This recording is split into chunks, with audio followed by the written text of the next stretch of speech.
The sugar companies to be able to be productive, let the strategic partner come with new machines.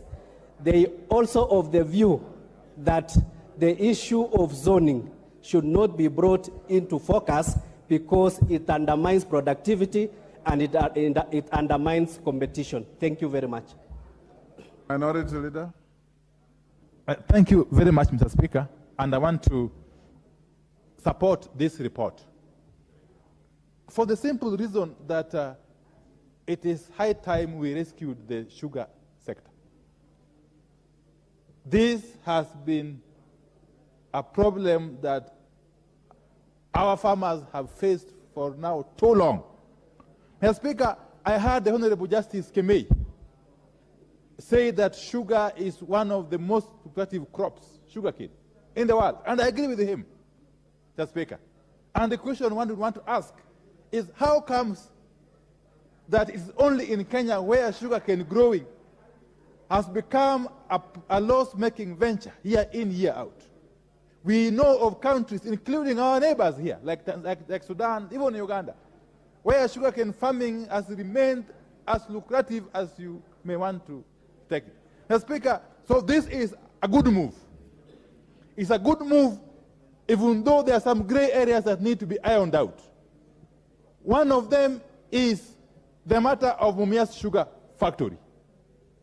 And my colleagues here agree with me fully. My colleagues from Western Kenya agree with me that unless and until you address the matter of Mumias Sugar Factory, which previously was accounting for about 60% of sugar production in the country, you will not have done justice to our farmers in Western Kenya.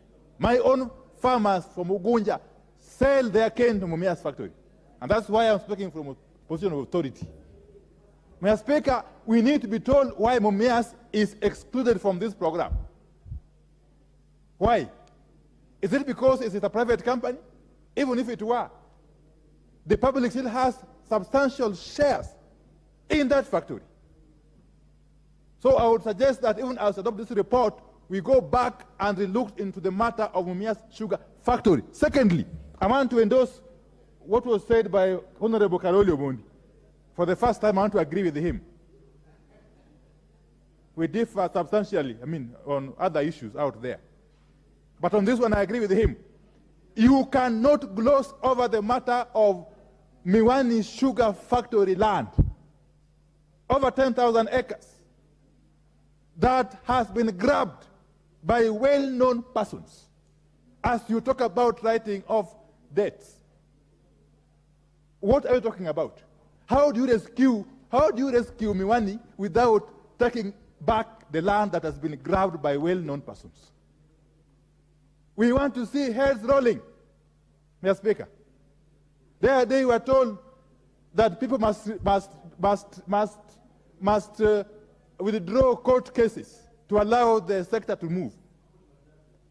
Mambo masiu mangapi? I don't know. What I know is that the same force that was used to force those litigants. Yes, what is good for the goose, Mr. Speaker, I heard you say is good for the gander. Yes. What is good for Mumias is good for Miwani, Mr. Speaker. Mr. Speaker. Finally, as we go out looking for these strategic investors, let us ensure that we apply transparency. Transparency and accountability. We don't want this program to be a conduit for bringing in people who are already being identified, even as we debate here. I'm aware that there are people already angling around the country. Some are in the airport, some are all over here, waiting for this motion to go through so that they can lay claim on Mumias, Miwani, Muhoroni, Soni. Mr. Speaker, we shall be very vigilant. And if you dare step on our factories with a view to grabbing them, we shall deal with you. Thank you. I support. Yeah. Maklap. Thank you, Mr. Speaker. I like the fashion of the people of the sugar growing area. Mr. Speaker, I am a pastoralist, and I witnessed presentations from Kenyans who are growing sugar. Mr. Speaker, it is so disparate that I believed that there was now what has been going on in the sugar industry, Mr. Speaker, has been actually banditry of the sugar industry. It is true that the objective of the National Treasury and this government, Mr. Speaker, is to make sugar growing a profitable venture for the people of Kenya. It is meant, this report, Mr. Speaker, is meant to bring people from out of poverty. And Mr. Speaker, the 5 sugar factories owned by government, Mr. Speaker, has continued to make a lot of losses for quite a lot of time. And I want members to listen on the background of this because it was a presentation. We asked why is it that there are arrears of people who supplied sugar to the factories, and yet the sugar has been milled and sold, and the farmers are not getting the money. The Speaker was shocked by the answers. The Speaker was shocked by the answers because the farmers have brought the sugar has been sold, and the farmers do not have their money. And the answer we were given was shocking, Mr. Speaker, that the people who are living in the growing sugar areas must know that the 5 sugar factories has been captured, and they go and look for brokers and cartels to bring money in advance to the factory in the name of helping them pay their problems, and then they sell the sugar to them at a cheap price. So when they sell the sugar at a cheap price, they are unable to pay the farmers who brought the sugar. That is how the farmers in this Western Kenya have actually suffered for a long time because of capture of the state-owned factories. Mr. Speaker, this committee, Mr. Speaker, I want to thank them because, Mr. Speaker, even when Treasury gave us penalties, arrears, principal interest of 50 billion, when we called upon KRA to bring their data, Mr. Speaker, the tax collector of Kenya, KRA, brought a figure of 16 billion. Mr. Speaker, the committee led by my vice chair, my vice chairman, Mr. Kimari Kuria and Dr. Kitonga, actually, we actually overruled and removed 50 billion that the National Treasury had brought forward as a writing off. The real figure, we used the tax collector, the KRA of 16 billion. You can imagine the difference, Mr. Speaker? Mr. Speaker, this is why we realized that, again, there was no safety net of employees of the sugar factories, Mr. Speaker. And we propose, therefore, that in the write-off is to pay the employees so that whoever is going to lease these lands, Mr. Speaker, will start from a clean slate, will not be unorganized, will be able to run a clean business that will be able to bring money to the farmers. Mr. Speaker, the end product is, Mr. Speaker, they should be able to make money out of this particular business, Mr. Speaker. And to ensure that the land is not lost, we brought this lease program, Mr. Speaker.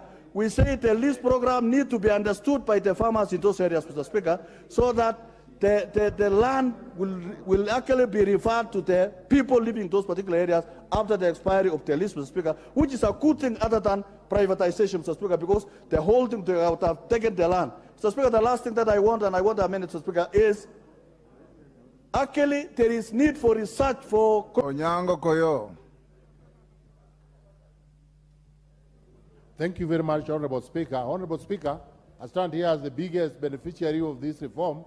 Try and now take 2 minutes each so that this interest the report that was here will be best cured by the intended or the impending sugar bill that has been tabled by Honorable Wanangwe. I want to talk about the case of Miwani Sugar Company because that is my ancestral land. Honorable Speaker, as Honorable Karoli said here, Miwani Sugar Company was the oldest company, and the land in which the raw materials grown were donated by the locals whom I represent in Parliament. Sometimes in 2008, somebody purportedly bought this land in an auction, and serious investigation was mounted as and when PLO Lumumba was the head of EACC. It came out from the report that there was never an auction, there was never lands bought, there was never money paid. Up to now, you cannot be shown that so many millions were paid from this point to this point in a bank or via this check. But we continue to hear that the land is being transferred to the hands of some locals. I am pleading that now in law, you are a serious lawyer, Honorable Speaker, there's a word called precedent. Now that as President has been said, in dealing with the case of Mumias, I suggest that if the same bill, the government should move and deal with the case of Miwani faster than Mumias, because this one is stark fraudulence. There's no proof that land was bought, and this case had been handled up to the court of appeal by Justice Mwera, when court of appeal was the apex court. We are wondering how an environmental land court came here to review and reverse what the court of appeal gave, the judgment that it gave in 2008. We are appealing that the best way to cure this ill is for the government to use the same style that was done with Mumias. On behalf of my constituents, I appeal that that be done immediately, and that I appeal with my members, colleagues, that when this sugar bill is tabled here, when we are going for the third. Emmanuel Wangwe.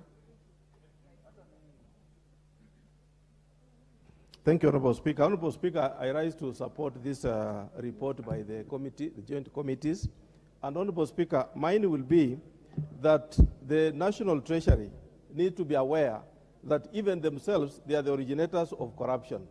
And Honorable Speaker, how does it happen? I want to thank the committee, Honorable Speaker, because it picked up an issue which was very fundamental. When you look at the wording of the report, the memorandum, Honorable Speaker, it talks of the mills being disposed of as a scrap within the provisions of the law on public procurement and disposal rules. Honorable Speaker, where on earth are you going to recommend already a scrap? National Treasury, Honorable Speaker, was inviting officials. Honorable Speaker, I wish to thank the committee very vehemently that they have now made it available, that we have resources, funds for the farmers, and also money is made available through this report to employees. Employees have suffered, and I want to thank the honorable member, especially the chair of finance and the chair of agriculture, that you have now thought it good that these employees can finally be paid, and farmers who took their time to invest into this model can now be paid their dues. Final, Honorable Speaker, is an issue which is welcome. However, Honorable Speaker, allow me to express my disappointment that Mumias is not in this report. However much we say that Mumias is private, Honorable Speaker, Miwani is 49% government and 51% private, Honorable Speaker. The CR12 indicates so. Why is it that Miwani Sugar can get its way into this report, Honorable Speaker, and Mumias, which has 20%? Ndindi Nyoro.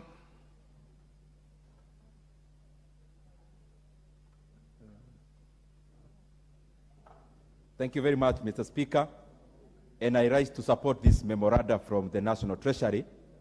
Honorable Speaker, it is the right time that we think about reforming our sugar mills and the sugar sector generally, Honorable Speaker, because looking even at the data of our country, we need to do much more in terms of spurring production of sugar within the country.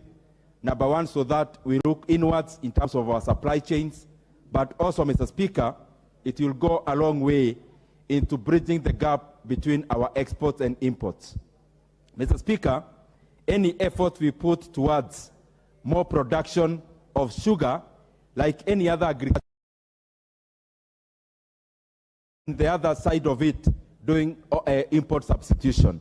And generally, Mr. Speaker, this is very good for our economy. But holistically, the issue of having a lean government, Honorable Speaker, is an issue that we must keep on checking at the House. Honorable Speaker, I say so because the government must do the least in terms of the commercial sector, because the government should be doing what the government should be doing. That is, we need to reduce all the government-related, government-owned entities. Current, which is over 500, Honorable Speaker, we leave only that which the government should do. The government should be lean, because when we have a small government, we have big people, Honorable Speaker, figuratively speaking. We must go beyond sugar, what we are doing in terms of leasing. we must go into the commercial sector. There is no reason, for example, the government of Kenya should be owning a bank. And even in those banks, the government, in a sector that is making supernormal profits, the government... Peter Salasia.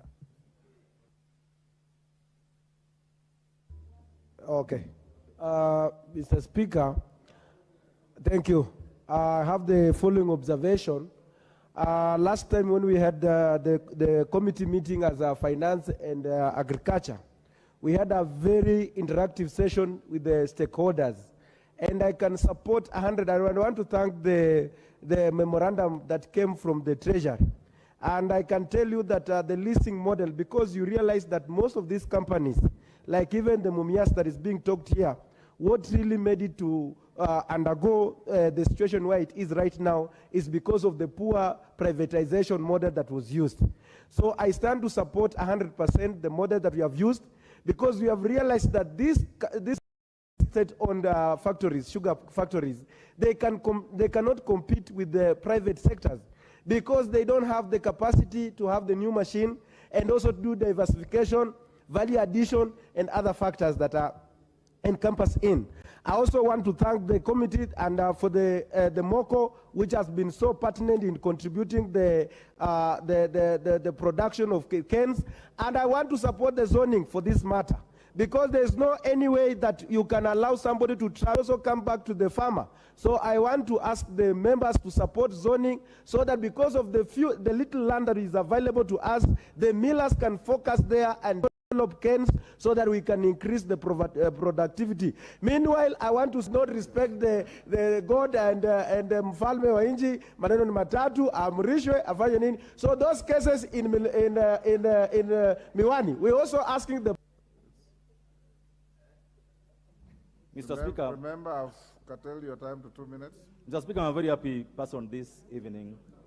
Because, Mr. Speaker, I believe this is the beginning of the rejuvenation of the sugar sector in this country, Mr. Speaker. This is the beginning of returning the sugar sector to the farmers themselves, who should be benefiting from the sugar farming in the country, Mr. Speaker. Mr. Speaker, 3 things that are going to happen this evening that I applaud. 1 billion of farmers' loans. Number 2, Mr. Speaker, we are paying farmers arrears worth almost 7 billion. And 3, we are paying salary arrears to the companies, Zoya Sugar, South Nyanda Sugar, Miwani, Chemelil, Mr. Speaker. I'm sure that at the end of this evening, Mr. Speaker, our farmers will now know how they'll own their industries. Number 2, how long, and I believe that we should change this to make sure we're running these sugar industries to do so with utmost good faith, trust, and ensure that farmers are able to benefit so that our people can also be part of this country's economic rejuvenation. Thank you. Naika.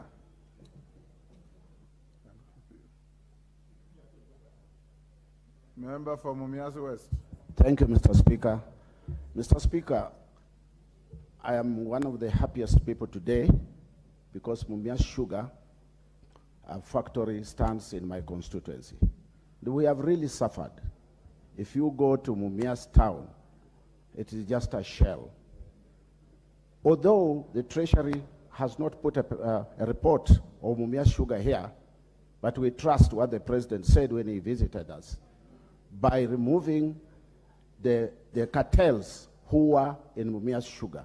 And he promised us. And what I want to say, and I want my party leader one day to hear this, mambo ni matatu. That one you have to support us in Western. Don't meander around things.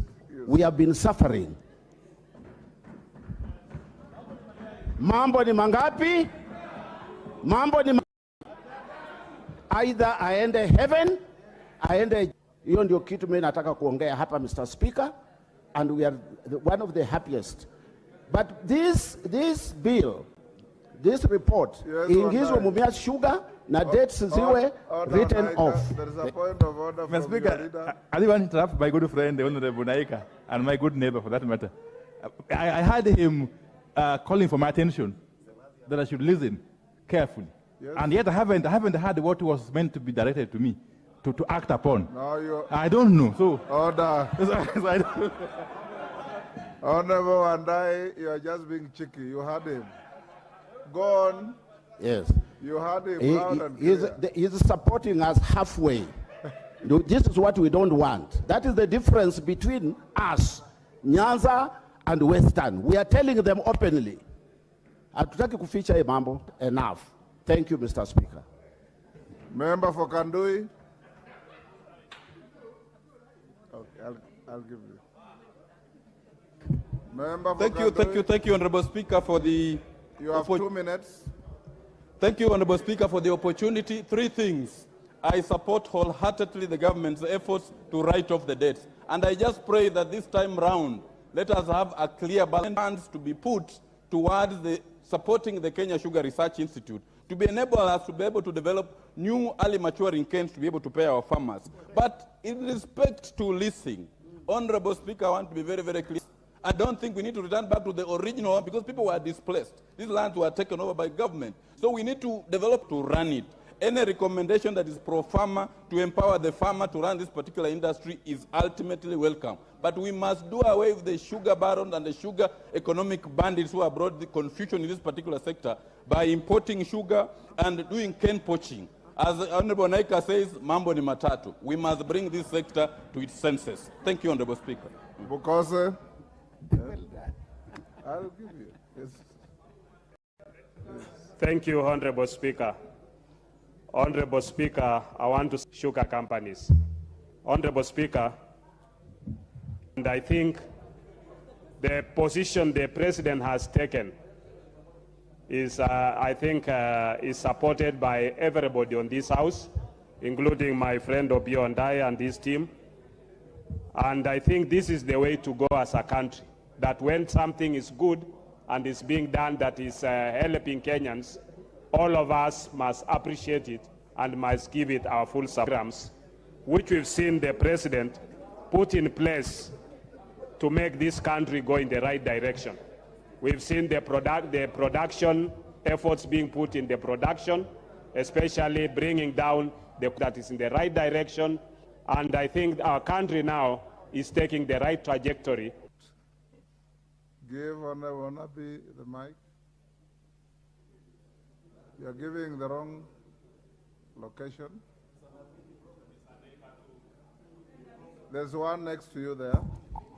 Thank you, Mr. Speaker. You have 2 minutes. Mr. Speaker, I rise to support the report. Mr. Speaker, this report goes a long way in reviving the sugar industry. However, Mr. Speaker, the issue about Miwani force, and we clearly found out that the land is government land. Secondly, Mr. Speaker, I want to support this report with a recommendation that the debt of Mumias, that 3,654,000,000. I also support the mambo ni matatu. It pains me, Honorable Speaker, when foreigners, industry, Akwe, let him be a lesson to anybody who will want to dare to joke with the sweat of the people, who will want to steal the money of the people, Honorable Speaker. They will stop it. So for that, I support this report. I support, Honorable Wangwe is interfering with me. The report of this Treasury report, simply because as we were growing as young people, we understood that Kenya was thriving on an economy, with the economy of Kenya. And indeed, the sugar industry was one of those economies which made Kenya, even where people were coming from outside the world to come and benchmark. Countries which have grown benchmarked from Kenya, and it was because of industries like the sugar industry, to make sure that the debts which have been there for so long, that the people who had worked so hard, who were not being paid, are going to be paid.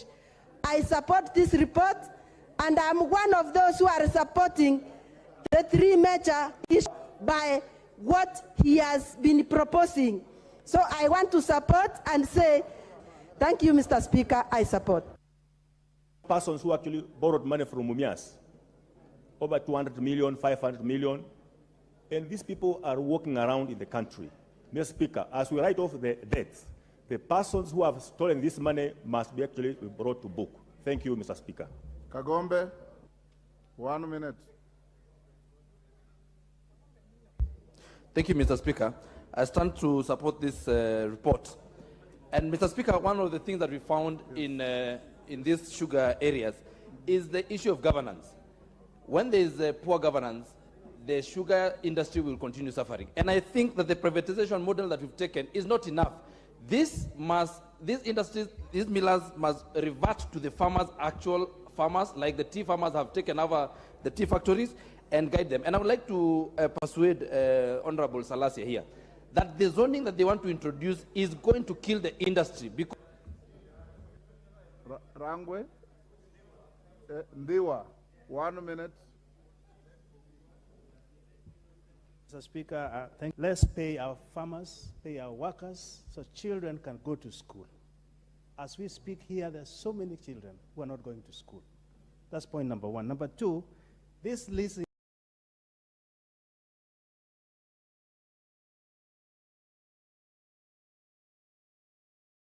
congratulate the two chairs. Full job, and you can tell that they put their time in this. Now that it is 1 minute, Honorable Speaker, let me be sharp and just go to the rhetorical question which I want to ask. Mr. Speaker, for how long have we known that we can plant sugarcane that can last 6 months and we harvest?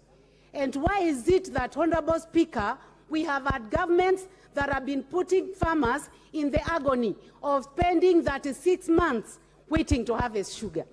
Honorable Speaker, I would like to thank Kenya Kwanza government. I want to thank the President and to say that he is going to take this country very far, and agree with the other members that mambo ni matatu in the sugar sector. This is a sector that must be handled very quickly, very fast, because the people who are there are terrible. Nabulindo, you have a minute. Thank you, Mr. Speaker, sir. Mr. Speaker, first, I would like to take this opportunity to thank you for giving me this chance. And I would like to say that I oppose this report. I'm opposing this report because when I look at the list of the companies listed, Mumias Sugar is not there. And as long as Mumias Sugar is not there, and I represent 100% farmers, sugarcane farmers, I will not support this report. So therefore, if later on they can introduce an amendment to include Mumias Sugar in all this engagement, then I'll support the report. But for now, I oppose it. Member for Kitutu.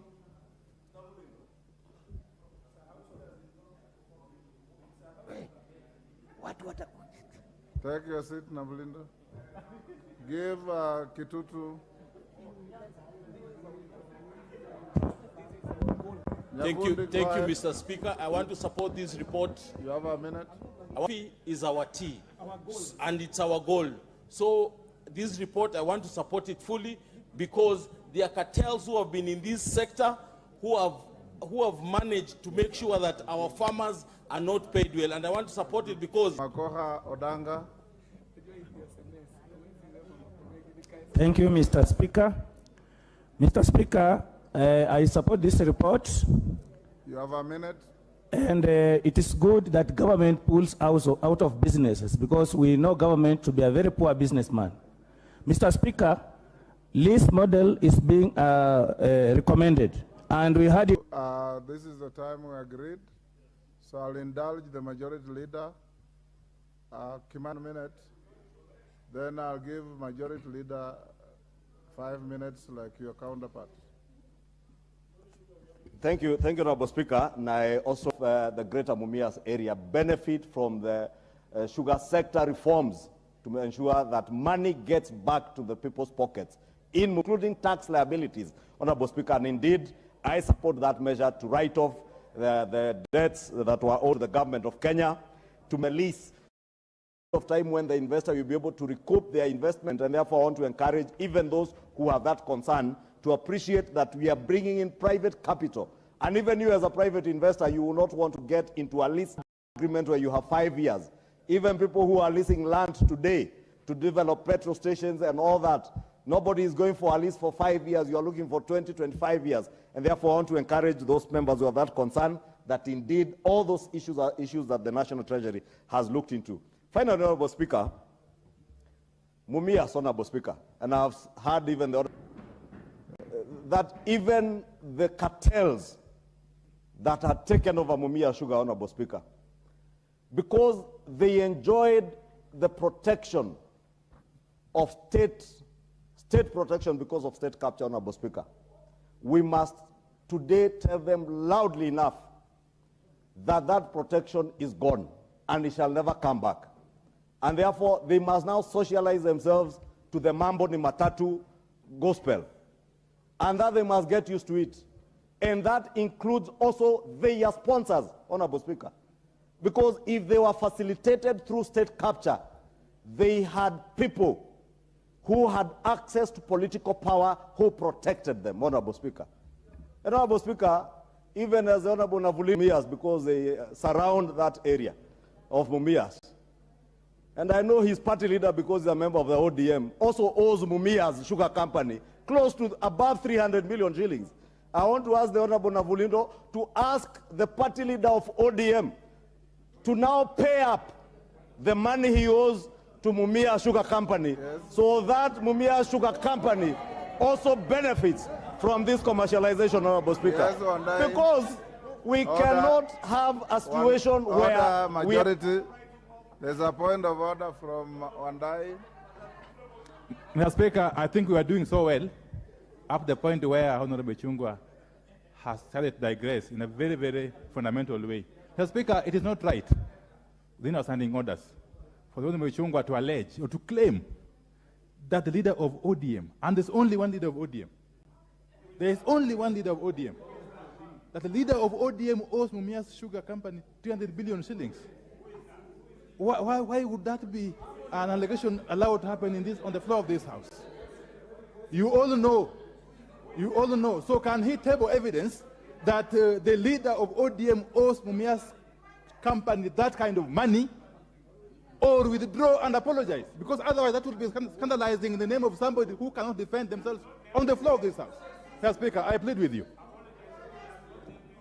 Chungwa. The leader. Honorable Speaker, your time is up. Honorable Speaker, you know, Honorable Speaker, I was saying, it is only right that if you are debts owed to the public, owed by these sugar companies to KRA, and that is public money, even individuals and private companies that owe the sugar companies should and must pay up.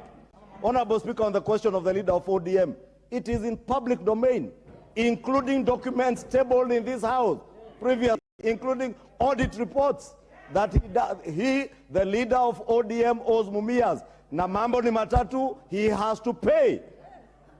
And either pay or pay. Order. I'll indulge the Honorable Nyamita 1 minute from the Sony zone. Thank you, Mr. Speaker. I rise to support this particular report. Mr. Speaker, I think this is the true and most relevant attempt at truly bringing the cost of living down. Because when you waive the debts and pay farmers and pay employees their money, then it means that money is going to go into circulation. Previous attempts to revive sectors, Mr. Speaker, we have only seen the tea, coffee, and other sectors, including Mira, getting this sort of treatment. That this time, the sugar industry has been considered, this is a really great move. Mr. Speaker, in Sony Sugar, 860 million for farmers, about 1.1 billion for salaries arrears is going to be a big boost. All we want is that before the private sector takes the reins, we want that proper public participation.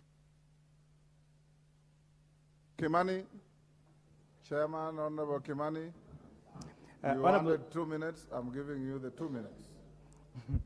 Honorable Speaker, I really want to thank the members for this And very I robust. want you to also give the House an assurance on 2 things, Mumias and Miwani land.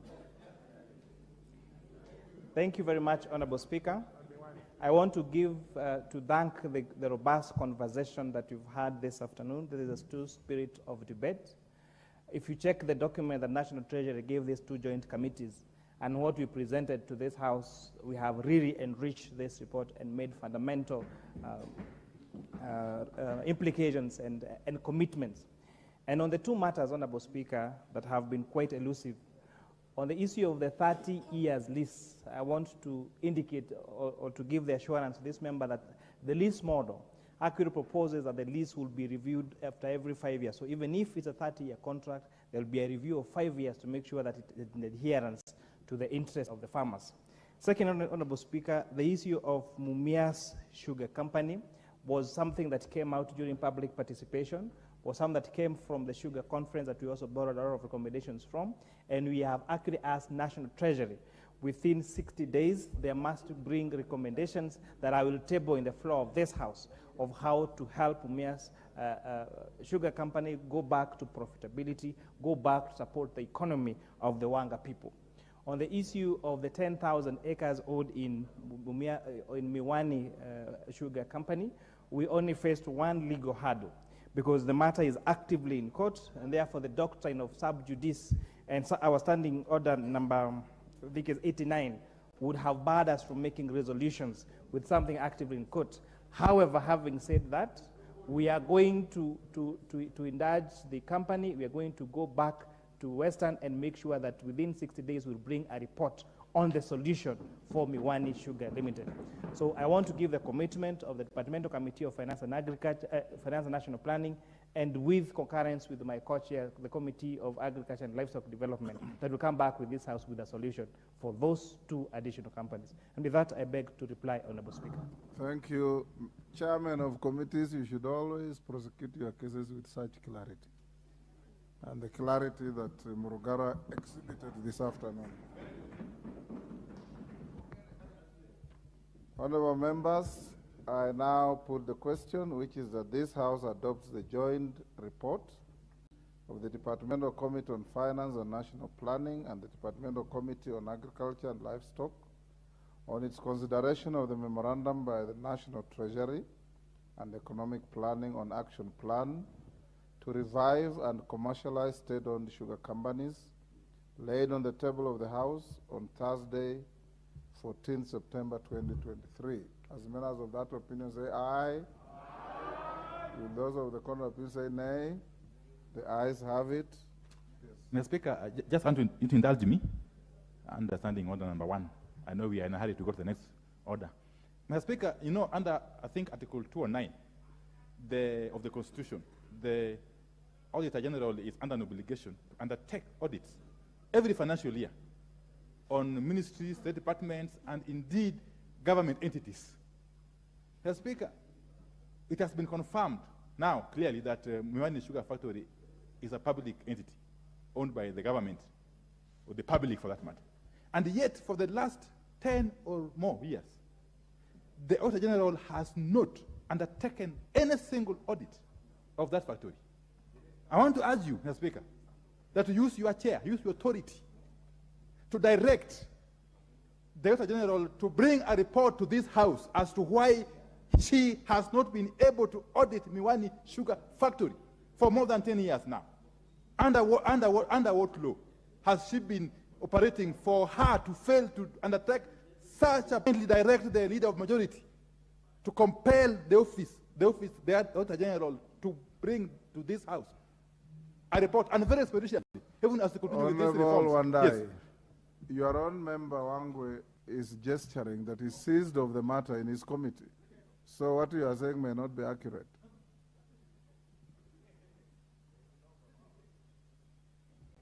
Thank you, Honorable Speaker. Honorable Speaker, what my minority leader is saying is correct.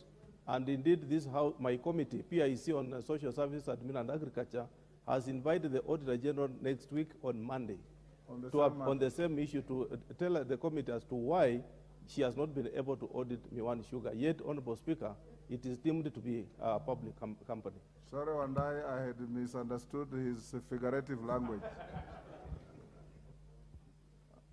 Honorable members, we now end there.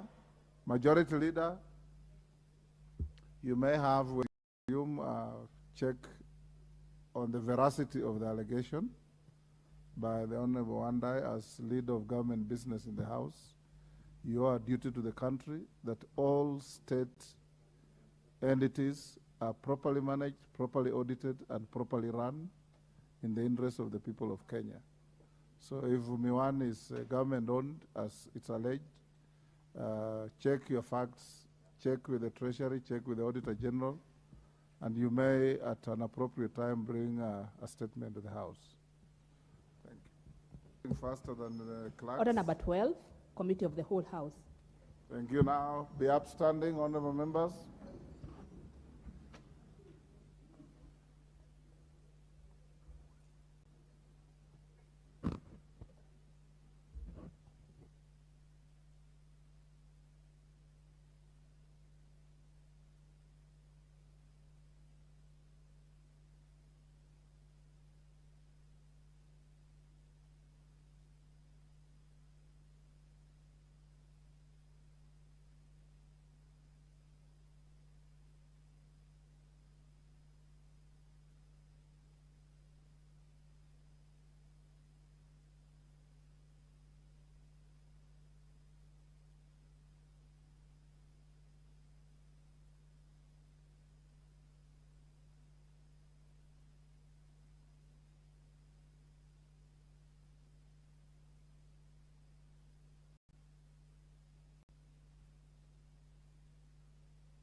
Clause 3. I propose the question that Clause 3 be part of the bill. I now put the question that Clause 3 be part of the bill. As many as are of that opinion say aye. As many as are of a contrary opinion say nay. The ayes have it. Clause 4. I propose the question. Chair Finance, this is privatization bill. We are on clause number 4. Move your amendment. Honorable Speaker, I beg that clause 4 be amended as per the order paper, that the clause 4 of the bill be amended by deleting sub-clause 2. Sub-clause, and I beg to move, Honorable Speaker. Honorable Chair.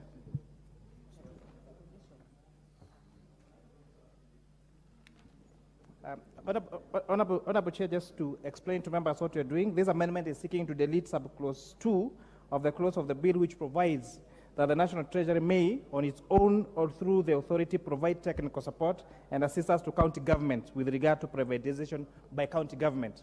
It being a National Assembly bill, Honorable Speaker, we thought that we did not want to delve into the functions of county governments. Therefore, deletion of clause 2 removes that responsibility or suggestion of that responsibility that the privatization authority could help county governments in privatization of county. Or sub-clause 2. Yeah. I confirm that Honorable Chair, I move that clause 4 of the bill be amended by deleting sub-clause 2. Good. And I was explaining what sub-clause 2 provides, the issue of privatization of entities in county governments. All right, I then propose the question that clause 4 be amended as proposed by the chair. I now put the question that clause 4 be amended as proposed by the chair. As many as are of that opinion say aye. Aye. As many as are of a contrary opinion say nay. The ayes have it. No. I now put the question that clause 4 as amended be. As many as are of that opinion say aye. 5, 6, 7, and 8. I propose the question that clauses 5, 6, 7, and 8 be part of the bill. I now put the question that clauses 5, 6, 7, and 8 be part of the bill. As many as are of that opinion say aye. Aye. As many as are of a contrary opinion say nay. The ayes have it. Clause 9. I propose the question that clause 9 be part of the bill. Chairperson. Honorable Speaker, I move that clause 9 of the bill is amended by inserting the following new paragraph immediately after paragraph E, that is EA, that the authority prepare a long-term divestiture sequence plan, and EB, that monitor and evaluate the implementation of privatization programs in the country. The proposed amendment, Honorable Chair, seeks to provide for additional functions for the privatization authority, which seeks to strengthen the authority in achieving its mandate, specifically by introducing this new role of preparing long-term divestiture plans, where an institution may want to privatize part of the entity and not the whole entity. With that, I move, Honorable Chair. I propose the question that clause 9 be amended as proposed by the chair. I now put the opinion, say aye. As many as are of a contrary opinion say nay. The ayes have it. I now put the question that clause 9 as amended be part of the bill. As many as are of that opinion say aye. As many as are of a contrary opinion say nay. The ayes have it. Clause 10. National Assembly. So, and then each possessing a degree in either. As many as are of that opinion say aye. As many as are of a contrary opinion say nay. As amended be part of the bill. As many as are of that opinion say aye. As many as are of a contrary opinion say nay. The ayes have it. Clause 11. I propose the question that clause 11 be part of the bill. I now put the question that clause 11 be part of the bill. As many as are of that opinion say aye. As many as are of a contrary opinion say nay. The ayes have it. Clause 12. I propose the question that clause 12 be part of the bill. Mover.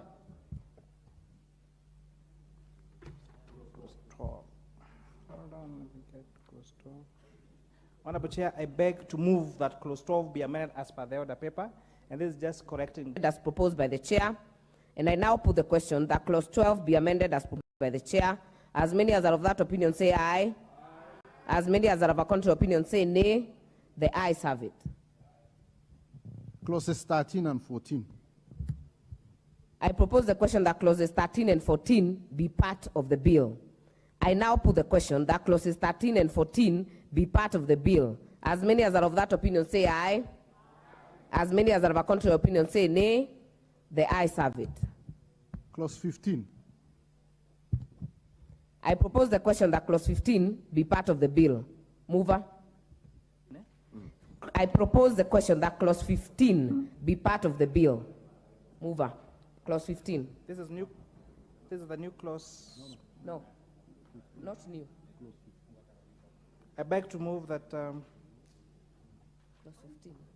Right, are we together already? We have not done 13. There's a new clause 13A. Okay. Chair, we have already done. There's a new clause 13A. It will be later. New clauses will come later.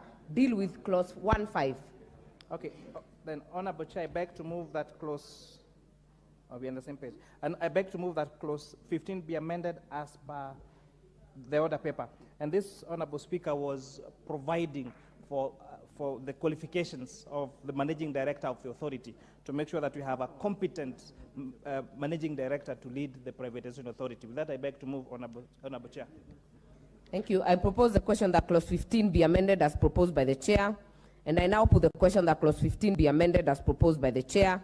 As many as are of that opinion say aye. As many as are of a contrary opinion say nay. The ayes have it. I now put the question that clause 15 as amended be part of the bill. As many as are of that opinion say aye. As many as are of a contrary opinion say nay. The ayes have it. Clauses 16 and 17. I propose the question that clauses 16 and 17 be part of the bill. And I now put the question that clauses 16 and 17 be part of the bill. As many as are of that opinion say aye. As many as are of a contrary opinion say nay. The ayes have it. Clause 18. I propose the question that clause 18 be part of the bill. Mover, move the amendment on clause 18.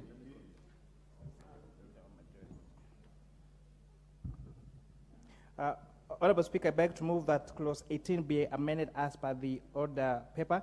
And this, Madam Chair, we are providing that the authority would have to have their program audited and reported on, just to ensure that there is accountability in how the privatization program is being carried by the privatization authority. With that, I beg to move, Honorable Chair. I propose the question that clause 18 be amended as proposed by the chair. Honorable because it's a requirement. This authority is going to be a government authority. And I think it's a general requirement that any organization getting funding must be audited annually.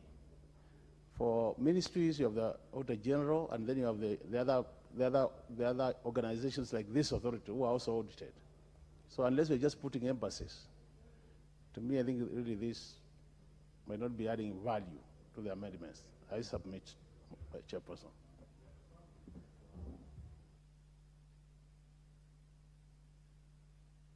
Member for Emuhaya.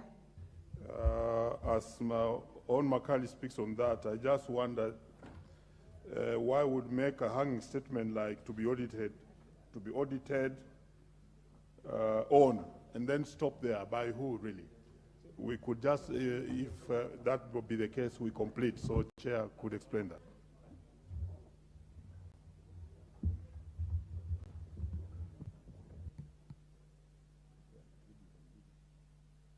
Chair, I would like you to respond to a few issues. Maybe Honorable Member for Emuhaya, please raise your point again for the benefit of the Chair. Just to make sure that we are making a complete law, who really would you want to audit this particular board or organization?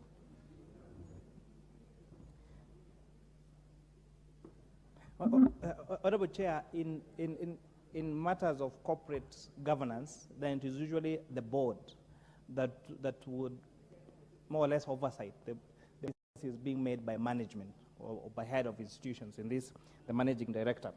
And the thinking behind this, Honorable Chair, is that you may make a decision to privatize a particular institution, and it takes 5 years to accomplish that. So this now necessitates that the board 5 years ago, circumstances may have changed 5 years later. And remember, that privatization program would have been approved by National Assembly. So we're saying, in as much as the National Assembly has approved that privatization program, then there is need for an annual review of the need, and that's what we call being audited, and now a report being made to the necessary authorities, including, for example, it being a public institution to the Auditor General, specifically on the privatization program, not necessarily on their financial statements. All right, members, I now put the question that clause 18 be amended as proposed by the chair. As many as are of that opinion say aye. As many as are of a contrary opinion say nay. The ayes have it. I now put the question that clause 18 as amended be part of the bill. As many as are of that opinion say aye. As many as are of a contrary opinion say nay. The ayes have it. Clause 19. I propose the question that clause 19 be part of the bill. Mover. Honorable Chair, I beg to move that clause 19 be amended as per the order paper, and again, this is to correct a grammatical error in the word by inserting that word shall. I propose the question that clause 19 be amended as proposed by the chair. And I now put the question that clause 19 be amended as proposed by the chair. As many as are of that opinion say aye. As many as are of a contrary opinion say nay. The ayes have it. I now put the question that clause 19 as amended be part of the bill. As many as are of that opinion say aye. As many as are of a contrary opinion say nay. The ayes have it. Clause 20. I propose the question that clause 20 be part of the bill. And I now put the question that clause 20 be part of the bill. As many as are of that opinion say aye. As many as are of a contrary opinion say nay. The ayes have it. Clause 21. I propose the question that clause 21 be part of the bill. Mover. Honorable Chair, I propose that clause 21 be amended as per the order. I now propose the question that clause 21 be amended as proposed by the chair. I put the question that clause 21 be amended as proposed by the chair. As many as are of that opinion say aye. As many as are of a contrary opinion say nay. The ayes have it. I now put the question that clause 21 as amended be part of the bill. As many as are of that opinion say aye. As many as are of a contrary opinion say nay. I propose the question that clauses 22 and 23 be part of the bill. I now put the question that clauses 22 and 23 be part of the bill. As many as are of that opinion say aye. As many as are of a contrary opinion say nay. Closed. Clause 24.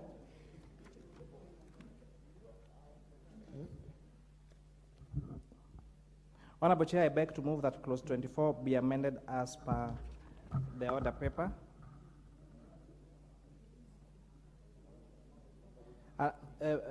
This by numbering the existing provisions as sub-clause 1 and inserting the new sub-clause provisions that entail the transfer of public interest in a public entity shall not be implemented unless it is included in Clause 24 be amended as proposed by the chair. And I now put the question that clauses 25 and 26 be part of the bill. As many clause 27 be amended as per the order paper. And this honorable internal affairs of the authority, and therefore they do not necessarily have to come back to Parliament for approval. I therefore propose the question that clause 27 be amended as proposed by the chair. And for good order, if you'd like to say something, use the intervention. Use the next one. Yeah, thank you, Honorable Chairperson. Chairperson, I'm just wondering, the 27 part 1 is saying that for each privatization, there shall be a sharing committee. Chair, I was also concerned that if you have that, and actually that is then done by the authority, it doesn't go to Parliament, you then seem to be ceding a lot of care of that. How will you protect that? Chair.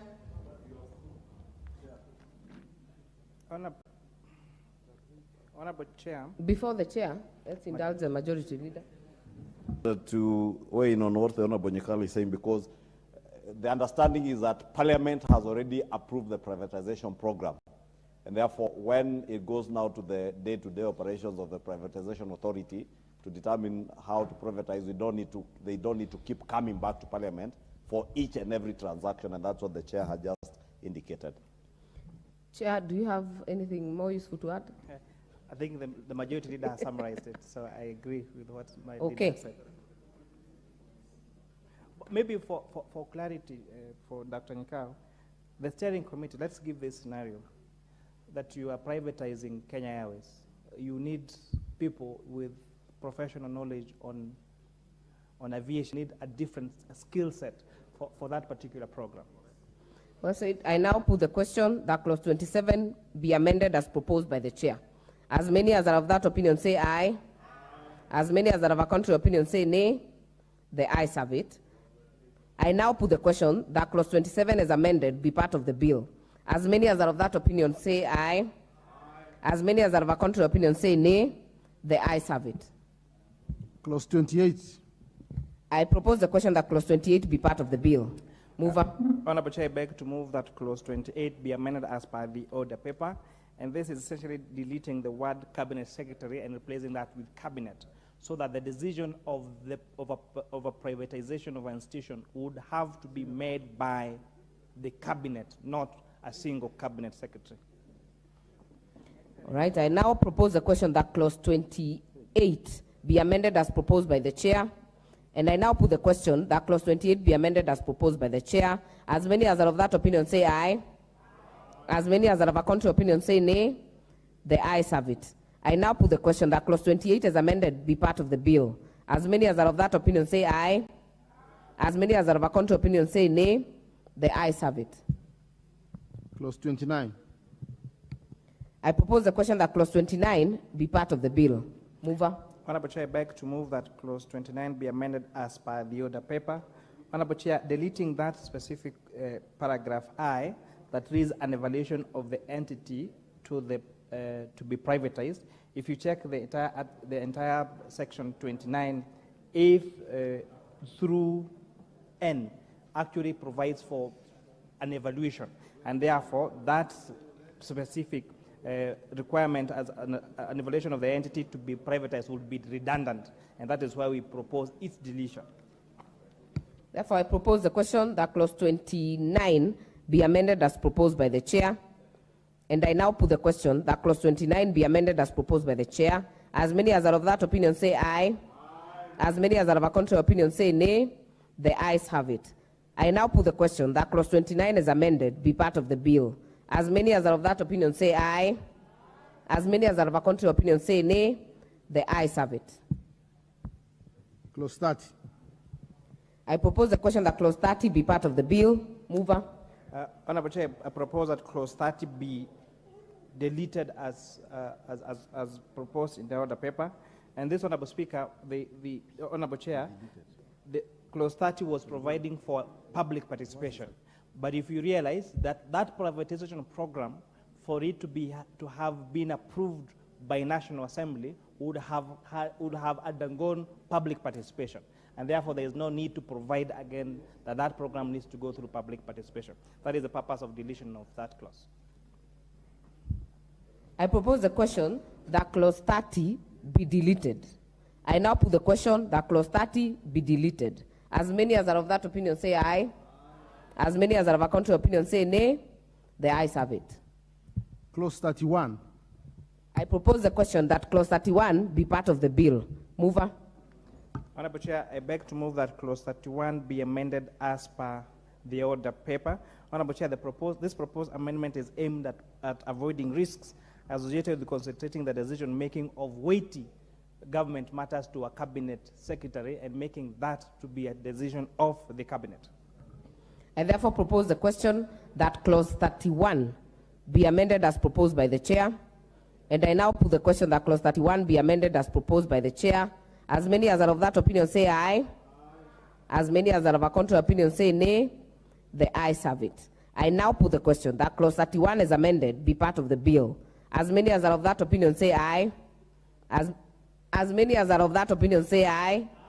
As many as are of contrary opinion say nay. The ayes have it. Clause 32.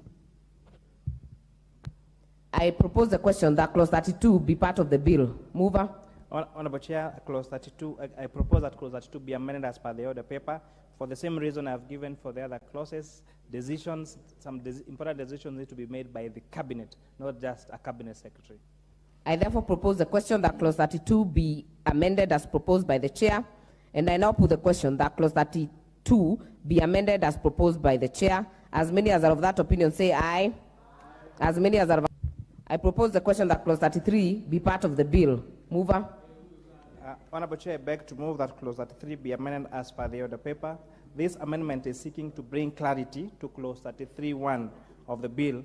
The use of valuation in a standalone form may create ambiguity. So this proposal just wants to bring clarity to section 33, to clause 33(1). I move, Honorable Chair. I propose the question that clause 33 be amended as proposed by the chair. And I now put the question that clause 33 be amended as proposed by the chair. As many as are of that opinion say aye. As many as are of a contrary opinion say nay. The ayes have it. I now put the question that clause 33 as amended be part of the bill. As many as are of that opinion say aye. As many as are of a contrary opinion say nay. The ayes have it. Clause 34. I propose the question that clause 34 be part of the bill. And I now put the question that clause 34 be part of the bill. As many as are of that opinion say aye. As many as are of a contrary opinion say nay. The ayes have it. Clause 35. I propose the question that clause 35 be part of the bill.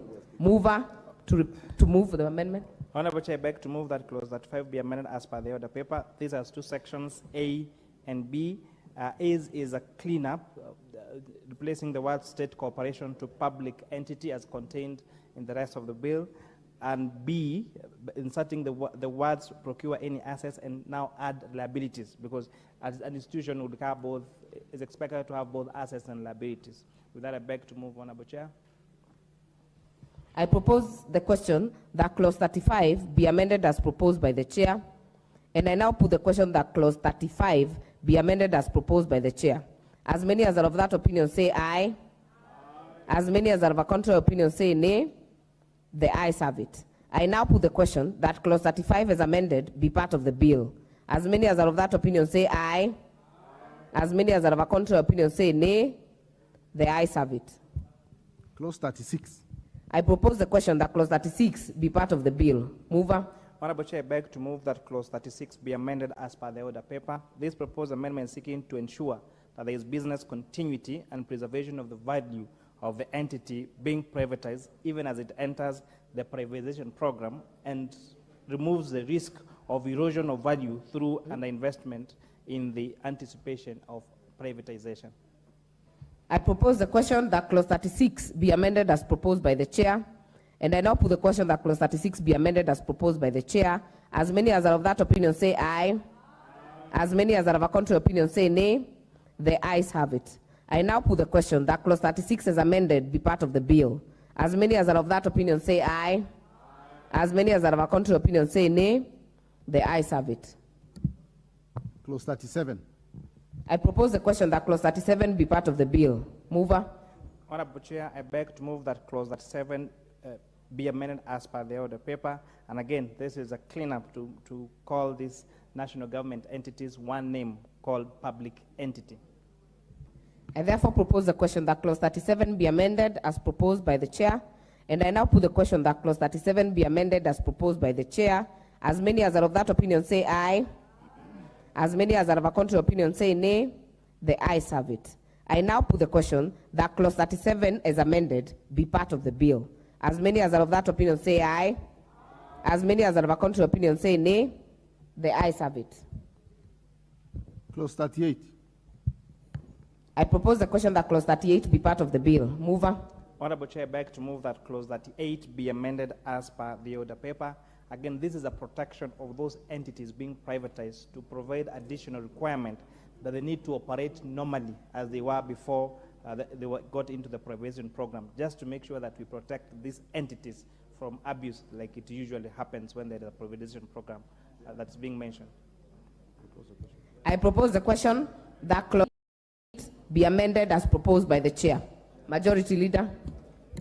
Chair, allow me to support this particular amendment, and together with this, the amendment on clause 36. Because, Honorable Chair, in the past we have seen when state enterprises are earmarked for privatization, either there is a rush for stripping of assets and disposing them at a loss, or at times the managers of these state entities basically become very careless in the way they manage the entities, and by the time they are being privatized, the government actually ends up losing because these entities will have lost value since people become very lethargic in how they manage the entities.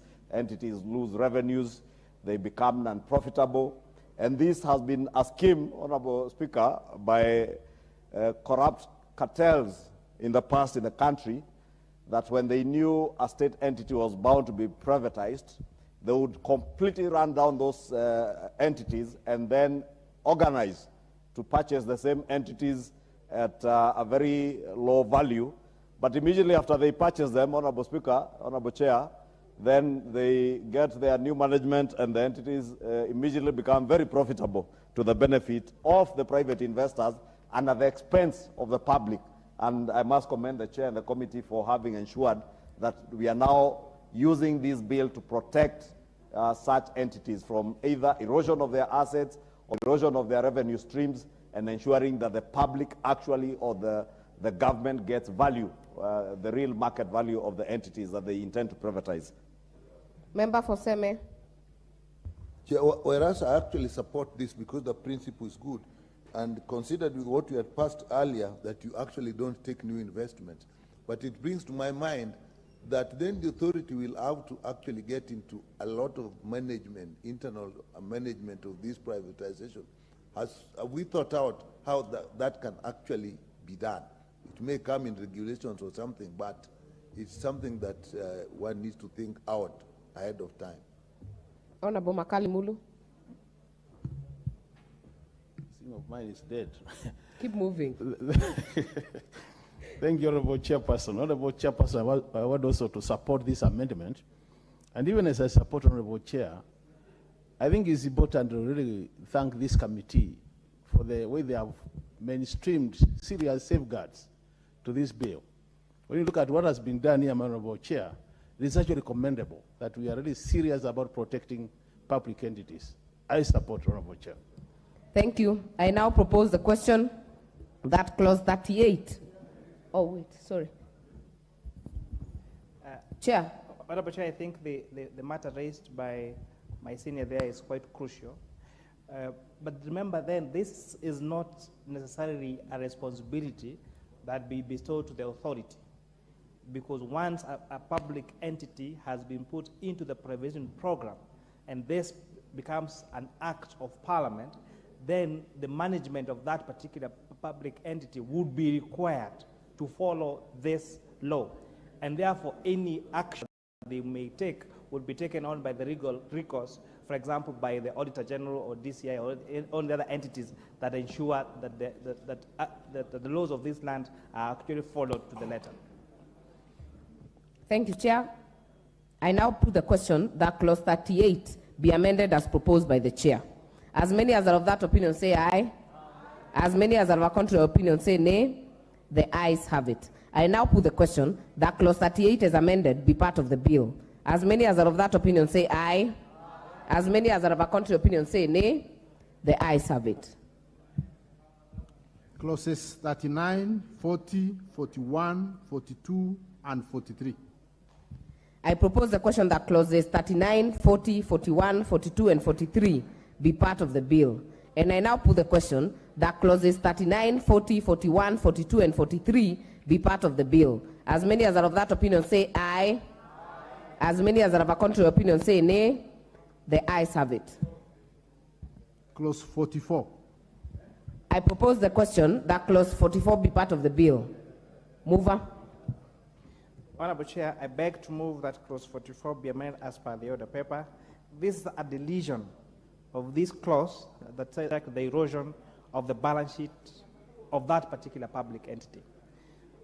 Honorable Chair, the accounting of doing this transaction would have actually meant that that institution could easily find itself reverting to be a public entity. And a key point is what, for example, you've seen with Telcom, where now a private entity to go back to being a public entity. So this proposal is the deletion of that clause that was purporting to protect the erosion of the balance sheet of these public entities under privatization program. I now propose the question that clause 44 be amended as proposed by the Chair. I see some interest. Member for Thika Town.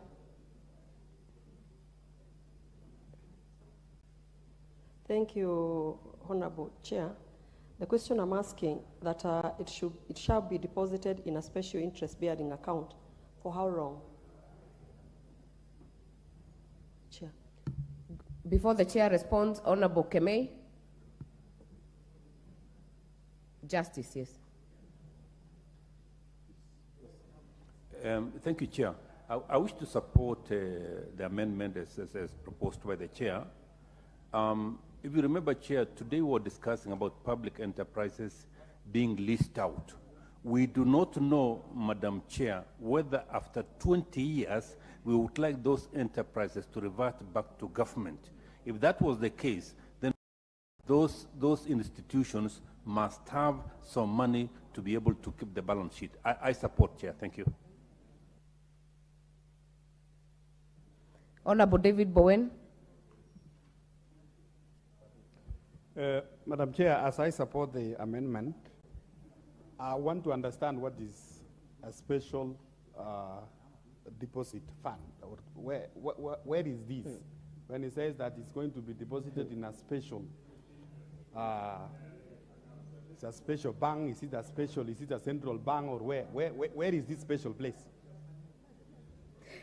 Honorable Chair, I hope you're taking note. Member for Endebess, Dr. Robert Pukose. Thank you, Madam Chair. Madam Chair, I want to support this amendment in that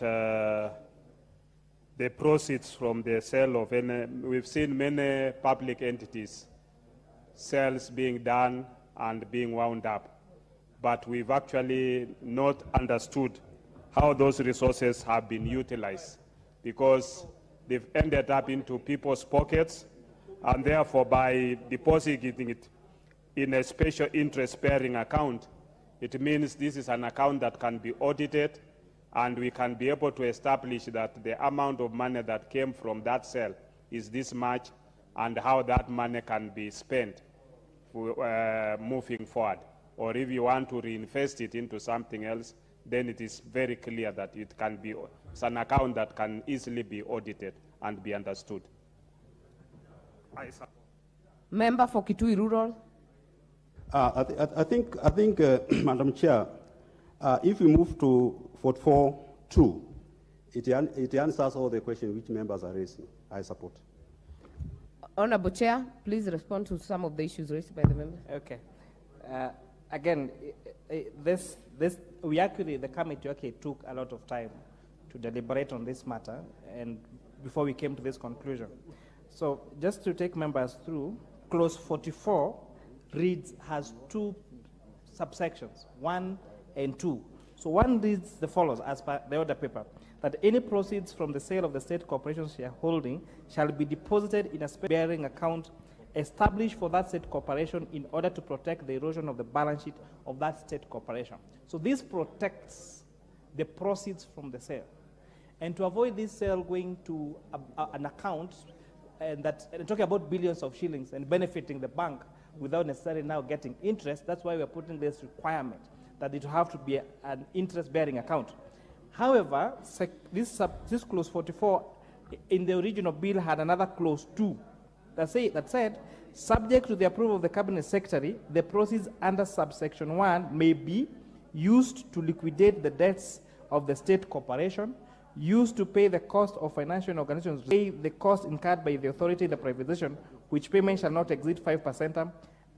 So this proposal is deleting that subsection 2, because this original bill would have meant we have, for example, sold off Kenya Airways, but you've given the authority permission to use the proceeds of that sale to pay consultants, to pay all these manner of expenses as enlisted in the original bill. Then this would have meant that privatization could mean that no money will go to the consolidated privatization exercise. Therefore, curtailing even the whole importance of that privatization in the first place.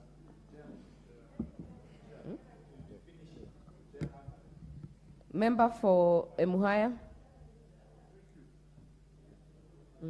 Thank you. I think with that explanation from the chair, then it's quite clear, and I support, because one of the reasons why we want even to privatize some of these institutions is actually to get money and also save on our balance of payments.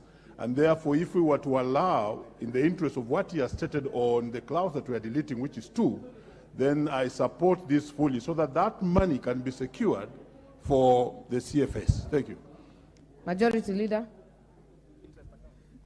Thank you, Honorable Chair.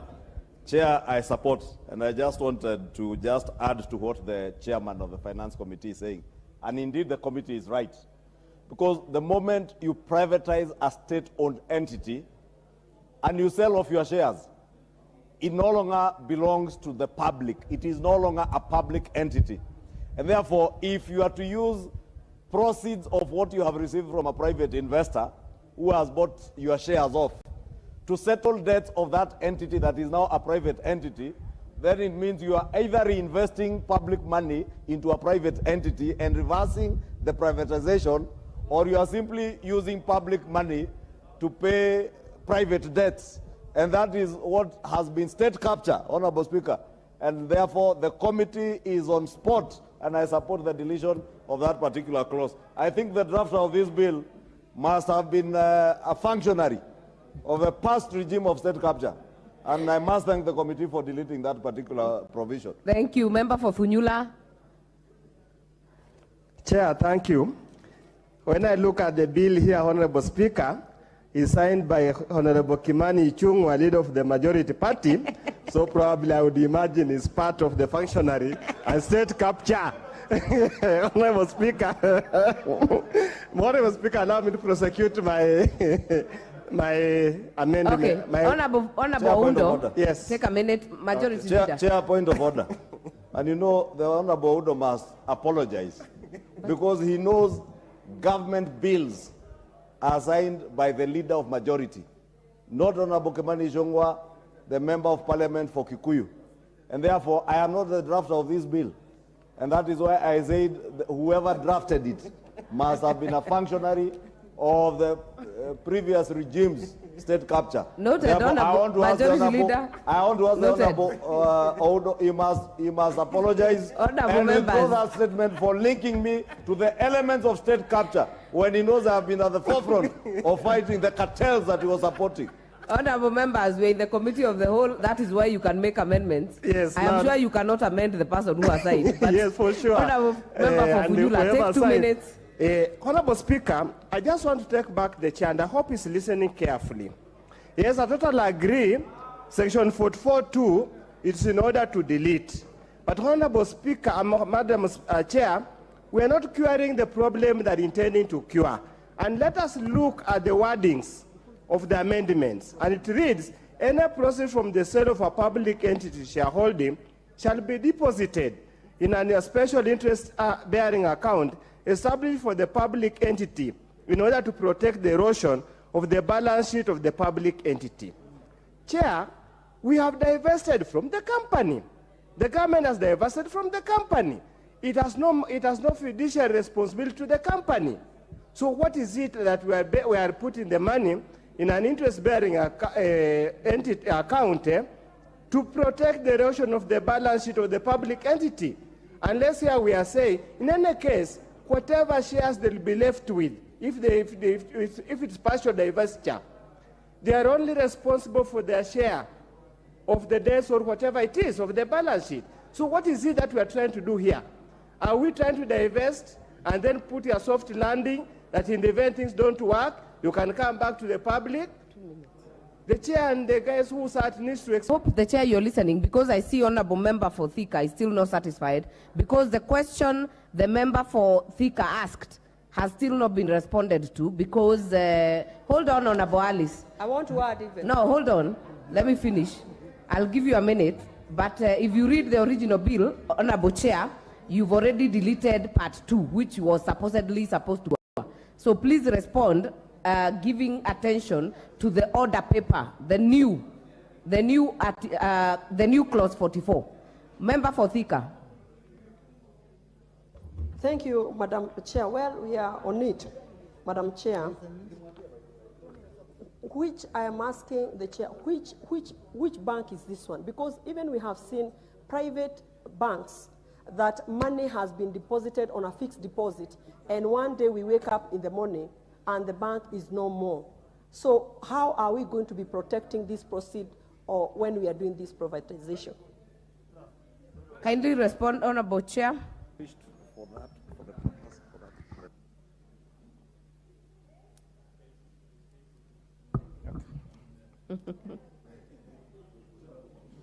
All right.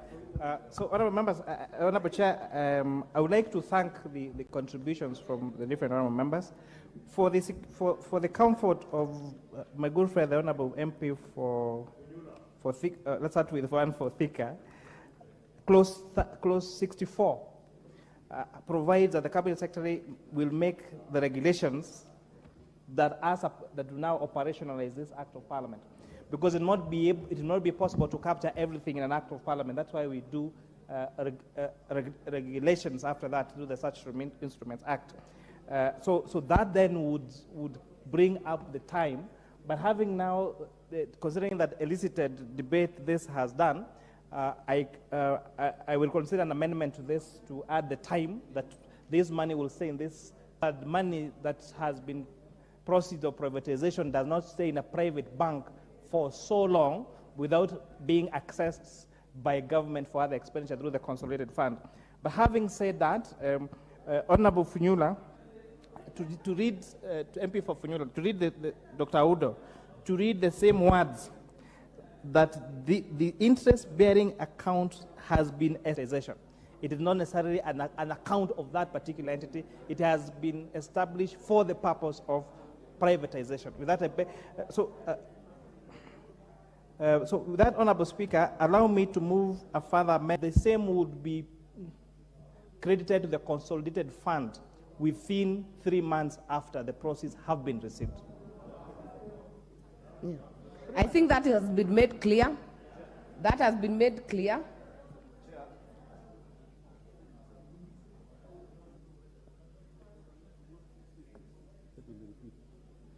Honorable Chair, please move the further amendment again for the benefit of members. Just move it again.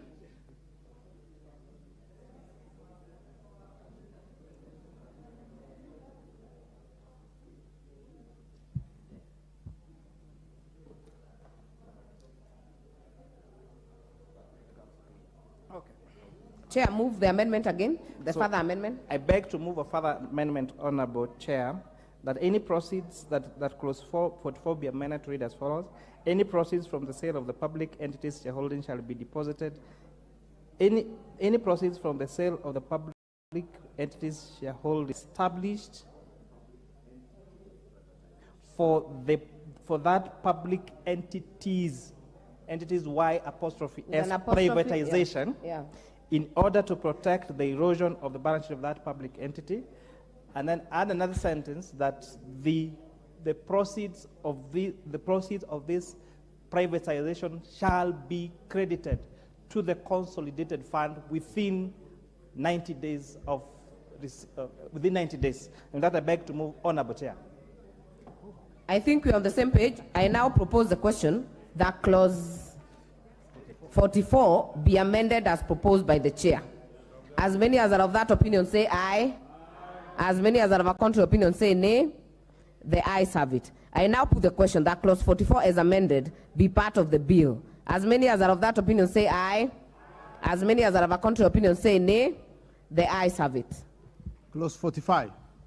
I propose the question that clause 45 be part of the bill. And I now put the question that clause 45 be part of the bill. As many as are of that opinion say aye. As many as are of a contrary opinion say nay. The ayes have it. Clause 46.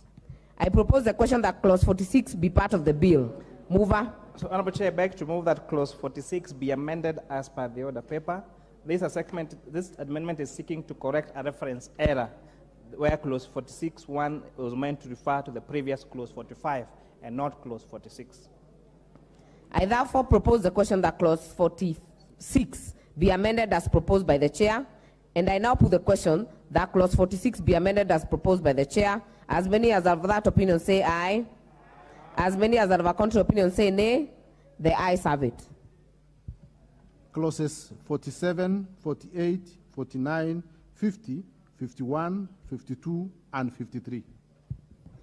I propose the question that clauses 47, 48, 49, 50, 51, 52, and 53 be part of the bill. And I now put the question that clauses 47, 48, 49, 50, 51, 52, and 53 be part of the bill. As many as are of that opinion say aye. As many as are of a contrary opinion say nay. The ayes have it. Clause 54. I propose the question that clause 54 be part of the bill. Mover. Honorable Chair, I beg to move that clause 54 be amended as per the order paper. This is replacing the words allocated by Parliament to replace that with appropriated by the National Assembly. And this is to make it in line with Article 95(4)(b) of the Constitution that provides that the National Assembly shall appropriate funds for expenditure by the national government and other state organs.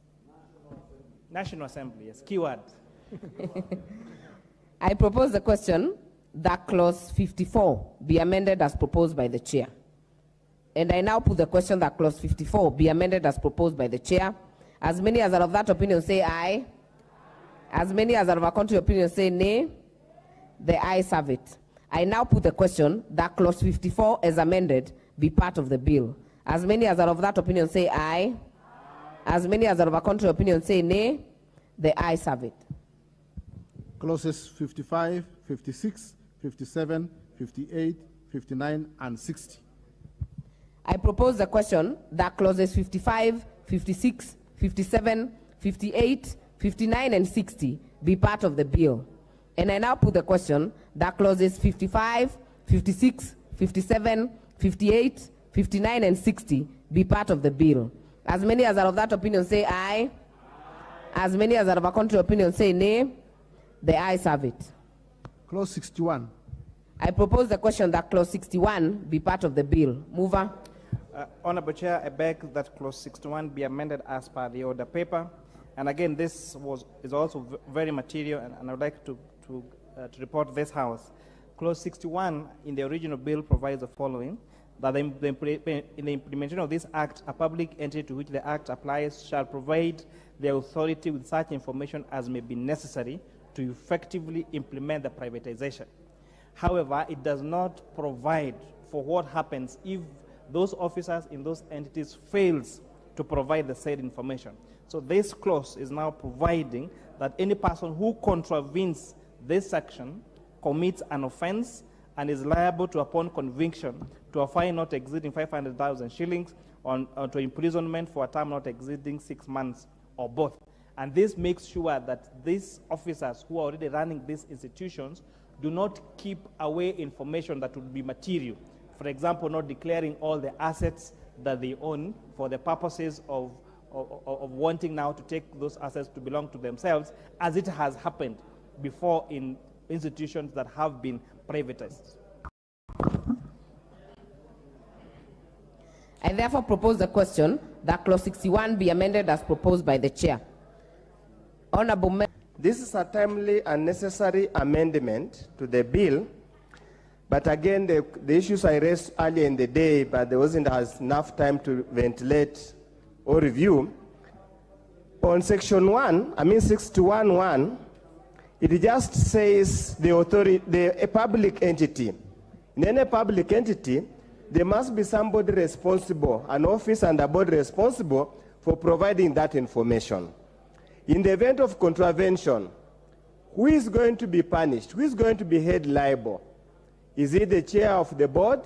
Is it the MD or the chief officer? Is it the company secretary? Is it the messenger? Is it the chief financial officer? Who is specifically going to be held responsible? But just holding the entire entity where the guy had a chance to review would have been very specific. Who is the party? Who is the officer of the public entity charged with the responsibility of providing the information? Thank you, Honorable Speaker. Chair. Honorable Makali Mulu. Person, which means there must be somebody responsible. But my concern is the issue of the kind of the sanction we are putting in place. Honorable Chair, some of these assets are worth billions of shillings. And if I've really tried to consider information related to assets worth billions, I think we would be demanding too little from the person if we are only charging them less than half a million. And then the other thing is a court being put in court or imprisonment of not more than 6 months, Honorable Chair. How I wish that the chair would make amendments, be making some amendment to this, to make it more serious. Possibly 10 million and a jail term of not less than at least 5 years. Thank you, Honorable Chair. Member for Honorable Justice Kemei, are you willing to speak on this? I see your card. Thank you, Honorable Chair. Honorable Chair, I wanted to support the chair of the committee on this aspect of providing sanctions for those who abdicate their responsibilities. And I would want to imagine that probably the chair would make the accounting officer the person who would be held responsible in the event that that duty is abdicated. Thank you, Chair.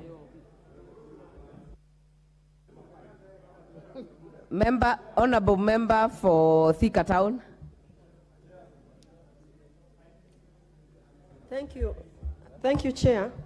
On this one, what I would say, because we don't know this person, what sin they committed.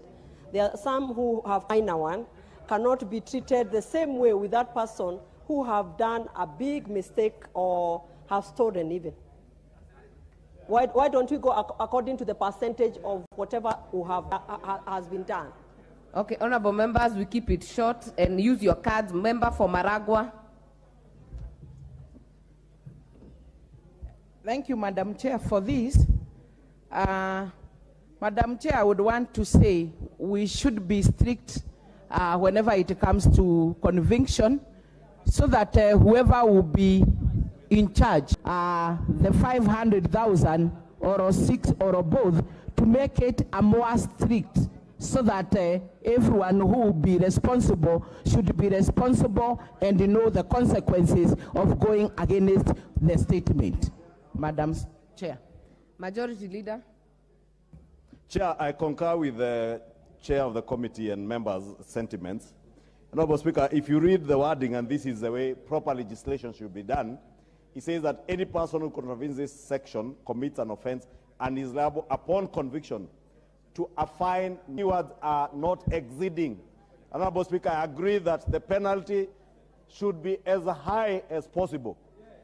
But those who are guilty of what would constitute a bigger offense then are penalized more. And you leave that now to the courts to decide and determine the amount of information that you need not disclose was not so material to constitute you being penalized to the tune of 5 million shillings. And Honorable Speaker, I wanted to propose a further amendment to the words that not exceeding 5 million shillings or to imprisonment for a term not exceeding 5 years, or to both. Chair, Majority Leader, you know, if I read not exceeding, it means this is a maximum. It's not a minimum. Maximum. Yeah. So you leave it to the discretion of the judge. Nobody can be fined more than 500,000. That is what the law is saying, the way it is worded. And that is why, Honorable Chair, I am proposing a further amendment to say not exceeding 5 million shillings in place of 500,000, such that if I fail to disclose an immaterial issue that will not constitute a big loss to the entity, then I can be penalized 200, 500,000. But for a chief executive officer who fails to disclose a material matter should be fined up to a maximum of 5 million shillings, and then you leave it to the judges to use discretion to know who to fine, 2,000 shillings, 2 million shillings, and therefore, Honorable Speaker, that's why I was proposing the further amendment to not exceeding 5 million and a term not exceeding 5 years. Okay. Majority Leader, let us dispose of the Majority Leader's proposal. Yeah, that the fine should not exceed 5 million.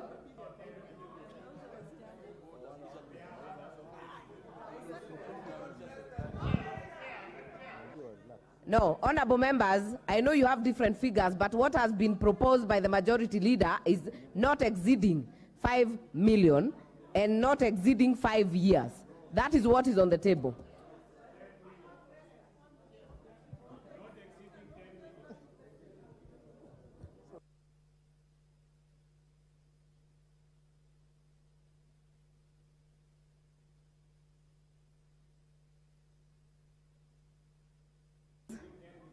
Honorable members, the graduated fines, as has been proposed by some members, will be taken care of by having a bracket of not more than 5 million.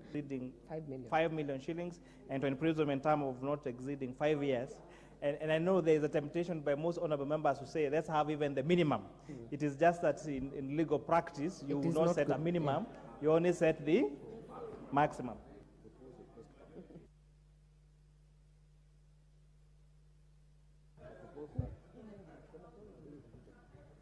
Majority Leader, kindly move the further amendment. Further amendment on clause 61, section commits an offense and is liable upon conviction to a fine not exceeding 5 million shillings or to imprisonment for a term not exceeding 5 years. Or Contrary opinion say nay. The act of the bill. As many as are of that opinion say aye. As many as are of a contrary opinion say nay. The ayes have it. Clauses 62, 63, 64, 65, 66, and 67. I propose a question that clauses 62, 63, 64, 65, 66, and 67 be part of the bill. I now put the question that clauses 62, 63, 64, 65. As many as have a contrary opinion say nay. The ayes have it. Clause 68. I propose a question that clause 68 be part of the bill. Mover. Honorable Chair, I beg to move that clause 68 be amended by deleting subclause 2 and substituting the following with the following clause. 2, notwithstanding subsection 1, any ongoing privatization under the repealed act shall be determined and finalized. Amendment, Honorable Chair, is that the bill provided that the ongoing current privatization act will be repealed. This was providing for that that the programs under the current privatization act would have to be completed within 12 months. Now, the problem with putting a timing to this that will render this particular piece of law therefore redundant. And that I beg to move, Honorable Chair. I therefore put the question. I propose the question that clause 68 be amended as proposed by the chair. Member for Seme. Between 1 and 2, what is so specific about 1 that it cannot fall within the proposal that we have done in 2? Chair. Honorable Chair, if you read 68, clause 68.1, upon commencement of this act, the privatization of entities published under Gazette Notice number 8739 of 14th August 2009 shall lapse. So this privatization is supported by this legal instrument, a Gazette Notice, not by the act. And the act will be now what will be. Specific process. It's a specific process. And what we really want to know, or what I really would like to know, what is this that is under this legal notice number, this of August 2009? This looks a specific issue. So we just want to know what is that issue.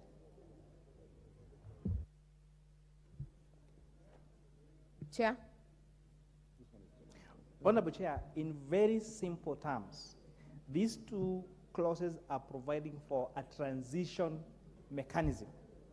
Whether it is, for example, the debate we had earlier on the privatization of the the listing of the 5 sugar companies, there was a section of paper that actually provided for the listing of those sugar mills. And therefore, the legal document that would have been used would have been that section of paper.